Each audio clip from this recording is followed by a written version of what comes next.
On May 2013, I was blessed to see the real Colombia.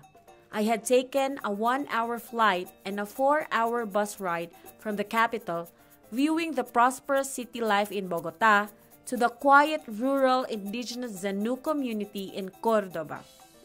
The roads going to the community are not yet developed, so the terrain was rough and muddy due to rain. Locals use motorcycles or donkeys as the preferred modes of transportation. While there, I felt that I was also back in the Philippines since so many areas are very similar to this, although we use the carabaos and cows instead of donkeys. I was so amused at the sight of children sitting atop of a donkey. I felt transported back to the biblical time when people used donkeys as their mode of transportation. To be honest, it was the first time I'd seen a real donkey. I noticed that there were water gallons on the donkey. I asked one of the host organizers about it, and she said they use them to fetch water for drinking, cooking, and all household needs. Until now, we don't have water pipes available for the entire community, which is why they need to travel far to get water. Here, the water is stagnant. It accommodates the entire Zenú community, and aside from being the source of basic water, it is also where people fish. Water is scarce in this area, which is very opposite from what we experience in the city.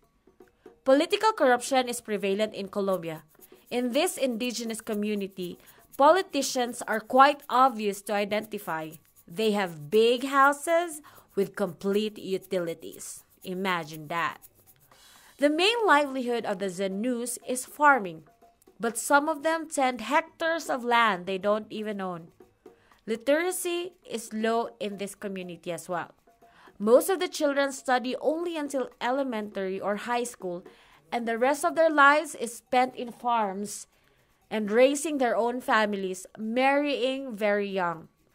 CEPALC, or Centro Popular para America Latina de Comunicación, held a 5-day workshop series on prevention of adolescent pregnancy among the Zenús in primary and high schools, as well as partner women organizations. I was tasked to talk about spiritual health. I asked the kids and the youth about their dreams in life.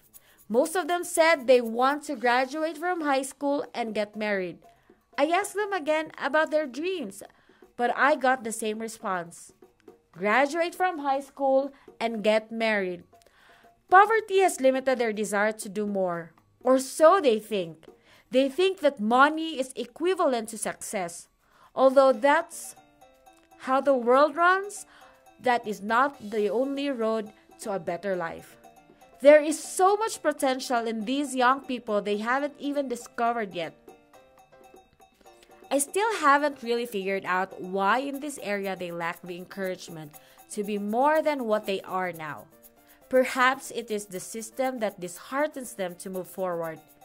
If this mentality continues, I can't imagine achieving a better future if we have a generation raised without hope. These young people may be poor financially, but they are very rich in so many other aspects, and it has to start from within them. During a workshop, I shared my own similar life experiences among the children, youth, and women in Córdoba about being the first Asian volunteer from a developing country. One woman said, "We can still dream big." Jesus has given each of his children the power of the Holy Spirit to testify of his kingdom. The good news, we are given power to live now in ways that are consistent with the values of God's kingdom. We are called to prepare the way for God's reign of gracious love, social justice, human reconciliation, and peace in our world. From the Upper Ministries, June 8, 2014.